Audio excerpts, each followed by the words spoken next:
Good morning everybody! Welcome to my channel. Today we're trying something new. Ako po ay magiging T-girl na Miss Bianca Pagdanganan. Ma'am Bianca. Ayan. So medyo siya na lang gumawa ng trabaho ko. Yan. No tip for me! This is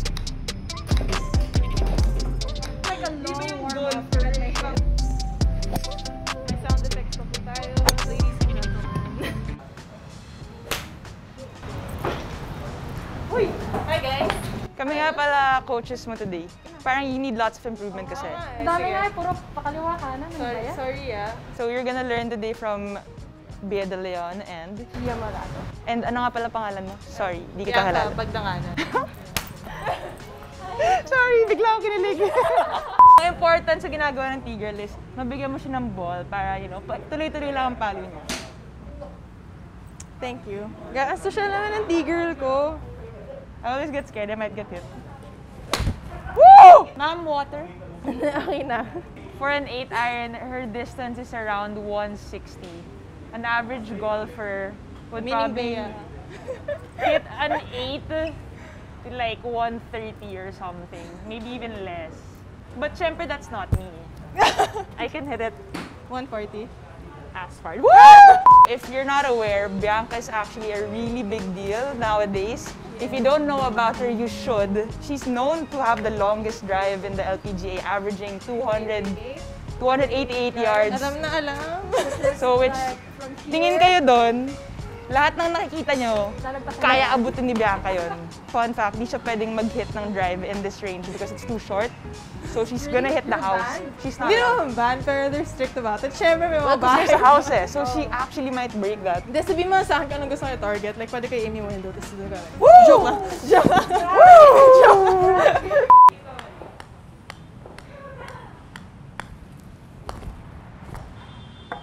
Ay, sorry, dyan lang pala. Naman yung bahay!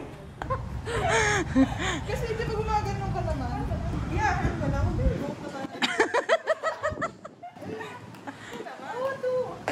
Got a gold, girl! Okay. Actually, pagdating namin dito, late kami nag-start kasi nagpapapicture sa kanya lahat ng tao dito sa driving range. She's a pretty big deal and she qualified last year on her rookie year in the LPGA and that's really, really seldom for a Filipina. And as we know, you know, women in sports are always, we're for them. So she joined the SEA Games, the Asian Games, everywhere. She's everywhere. Filipinas who? Just Bianca. May ganun pa siya, oh. Di kayo hula? Di hula? Nakala dito, pinag-volleyball namin. Yo! Hindi, nakita ko yun! Dude, why the heck can't I even hit it once? Kaya hipap naman tayo. Nakatatlo na ako, babe. Ano ba yan? How did golf start for you? I actually started sa golf course na to. But my dad kasi used to play a lot. Yeah. Kasi nihahatid namin siya sa golf course. Tapos I would ask, anong ginagawa mo? And he'd say, oh, I'm playing golf. Ano yun? Tapos hindi niya explain kung ano yun. Pero I think now gets ka na kung ba't hindi niya na-explain. Kasi medyo It's nakaka-addict hard. siya kaluluwa. Yeah. My one time, he brought me to the driving range. And then he was hitting balls. Ko, wow, dad, ang layo mo pumalo. Yeah. Nung time lang na yun. So I was watching. I was like, oh, that's so cool. I want to try. So he started off with like getting me a plastic set. Just sa house ako, pumapalo. So as in the toy?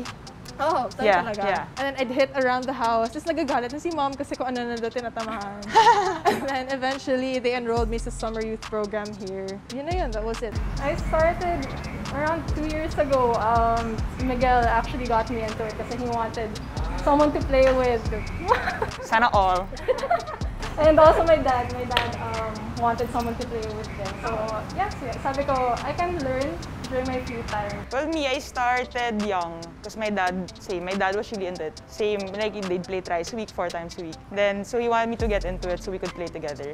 I think what amateur golf players want to learn is how to hit irons more consistently. How to hit it more consistent. Lots and lots of practice. Okay, we're done. If I've hit like a few 8 irons, tas hindi siya maganda, okay, I need to get my contact good first. So I started the short swings, trying to reinforce all the basics one by one. I believe in you. You're a good athlete.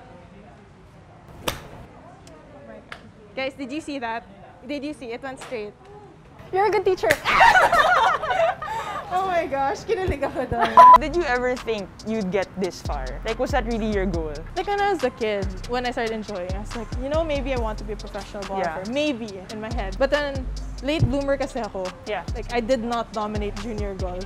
Di ba Same. parang, Excuse you, their school would beat our school 0, as in. no, but I mean, it's so frustrating as a kid seeing parang, oh, all your friends keep winning tournaments. So, kaya ko ba talaga mag-pro? There were doubts na. And then in college, I started playing better. And I guess it was because, you know, I had all the resources na talaga. Yeah. And then I played so many events. You went to the States na for college, diba? Yeah. To play golf. Yeah. But from Gonzaga, you moved to University of Arizona. Yeah. So Division 1 ang Yeah. Arizona. D1. Ganun. So my Okay. junior year, we won the national championship. I know that story. Ay, She knows all your stuff. No, because my dad's a big fan naman. So he told me about this anecdote. I'm not too sure if I super remember it, but basically it's one of those Cinderella runs of down sila. And then Miss Bianca kapag pagdanganan comes saves the day. I'll be teaching Bea how to hit a fade. So a fade is when your ball starts like right in the middle and then it kind of goes right. Parang pa-right siya maglaland. And golf kasi you need to learn how to shape shots. Going And right. that sounds easy, but it's not. Kasi just hitting it straight is a challenge. Yeah, you don't always have to hit it straight in golf kasi. Like sometimes there might be a tree in front of you na kailangan iwasan. Di ba ang normal stance natin? Like straight yan sa target line mo. I'm gonna have to open it a bit. My right has to be a little bit forward, then left is back. And then I have to imagine na parang my body is still facing the target, pero yung feet ko diba nakaganyan. So you have to imagine that your swing path is the same as the alignment of your feet. There it is. You know. So kind of same lang yung feeling. It's more of just like alignment. But important nga yung sa feet mo kasi yun yung guide mo sa takeaway mo.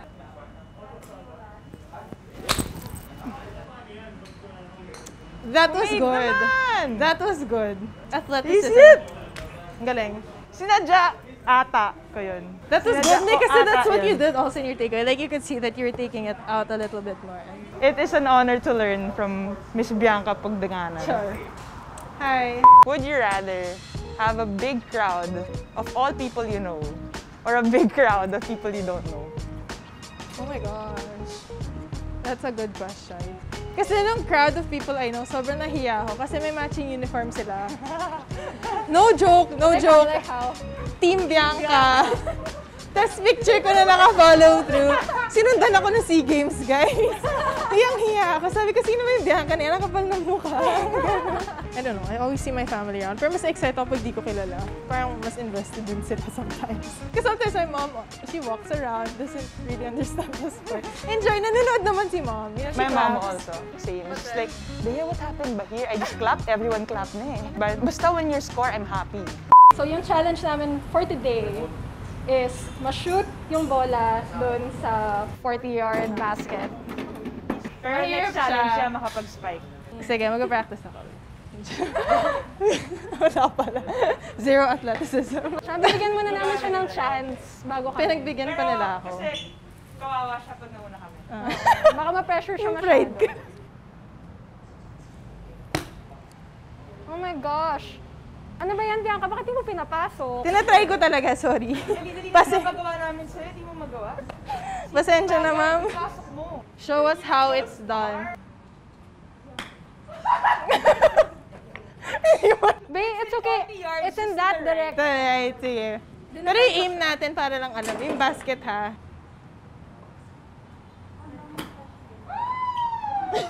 Kaya may sigaw. 40 yards pa rin. Akala ko kasi yung 50 yung tinatamaan natin. What the? Oh my gosh! Muntik na yun. Tik na talaga yan. Nag-lunch siya sa 40. Really, walang manalo. This is a question I usually ask other athletes pagka kakamit lang namin. What's keeping you in it? Like, what's your why? My why? What's my why? When I think about the little girl nga who wanted it. I don't know, like, it might sound, I don't know, it might be too simple of an answer, but then you think about it, oh, like all the times or all the things you sacrificed when you were young.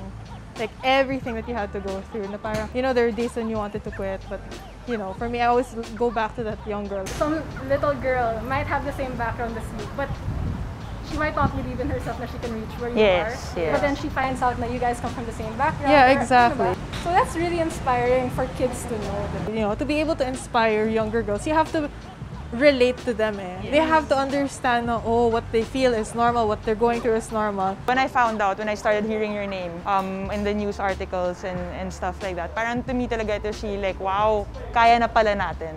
So it just takes one person to allow people to see that. So now that I know na kaya pala mag-LPGA, Oo. So ngayon, kami, gusto na namin mag-LPGA. inspired ako. Pwede ba?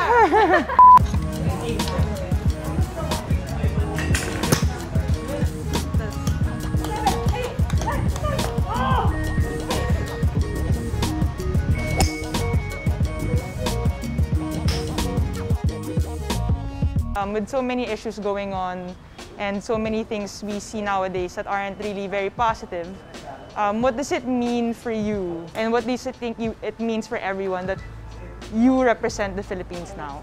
You know, honestly, it is kind of hard thinking about it. Like starting to play golf in the middle of a pandemic. Yeah. It's like, it somewhat like sounds a little bit selfish that, oh, I'm going to do what I have to do. Despite everything's going on, no? But Yeah. at the same time, you know, like the LPGA really tried to find a safe way for us to, you know, keep playing. Yeah. Just make sure that everyone was healthy, following safety protocols. With me being able to represent the country, parang I feel like it gives people, or it brings a different feeling when they see, you know, the Philippine flag Yes. on screen. And parang, wow, like we're being represented. Representing the country is always like the one thing I look forward to naman when I play events. Because when I play tournaments, I don't think of myself all the time. Like when I play, obviously, like you're playing for something bigger than Yes. yourself. So it's really the pride that I have.